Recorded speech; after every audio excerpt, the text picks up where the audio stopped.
વડોદરા શહેરના તાંદલજા વિસ્તારમાં અબ્દુલ પટેલ જાહેરમાં સાગરીત સાથે ગાંજો વેચતો હોવાથી એસઓજીએ ઝડપી પાડી ₹15 લાખનો હાઇબ્રિડ ગાંજો કબજે કર્યો હતો। વડોદરા શહેરના તાંદલજા વિસ્તારમાં ગાંજાના ધંધામાં પડેલા પરિવારના સદસ્યો ફરી એકવાર ચર્ચામાં આવ્યા છે।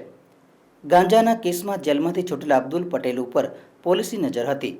તે સાગરીત સાથે જૂના પાદરા રોડ પર રિલાયન્સ મોલની પાછળ પદમ પૂજન બંગલા પાસે ગાંજાનું વેચાણ કરી રહ્યો હોવાની માહિતી મળતા પોલીસે વોચ રાખી Abdul ઇબ્રાહીમભાઈ Patel શકીલા park Basil school નજીક તાંદલજા અને તેના સાગરીત ધ્રુવ બાબુભાઈ ચૌધરી ઓફિસર્સ ફ્લેટ અલકાપુરી મૂળ રહેવાસી ગણેશનગર માંડવી સુરતને ઝડપી પાડ્યા હતા।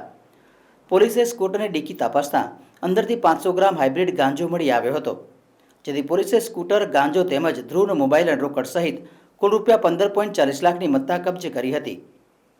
પૂછપરછ બાદ પોલીસે ગાંજાના નેટવર્કમાં સામેલ અબ્દુલના પુત્ર આદિબ અને તેની પત્ની જરીનાને પણ વોન્ટેડ જાહેર કર્યા છે।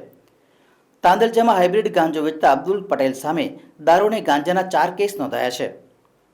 પોલીસના જણાવ્યા પ્રમાણે 8 મહિના પહેલા અબ્દુલનો પુત્ર આદિબ 22 લાખની કિંમતના 700 ગ્રામ ગાંજા સાથે પકડાયો હતો, જે કેસમાં પિતા અબ્દુલનું પણ નામ ખુલ્યું હતું। અબ્દુલ સામે તે પહેલા ગોત્રી અને જેપી રોડ પોલીસ સ્ટેશનમાં નાર્કોટિક્સના 2 કેસ થયા હતા, જ્યારે જેપી રોડમાં દારૂનો પણ 1 કેસ થયો હતો। જેલમાંથી છૂટીને તેને ફરીથી ધંધો શરૂ કરતા પોલીસે તેને ઝડપી પાડ્યો છે। અબ્દુલ પટેલની સાથે પકડાયેલા ધ્રુવ ચૌધરી પાસેથી પોલીસે ગાંજો મૂકવા માટેની પ્લાસ્ટિકની થેલીઓ કબજે કરી હતી।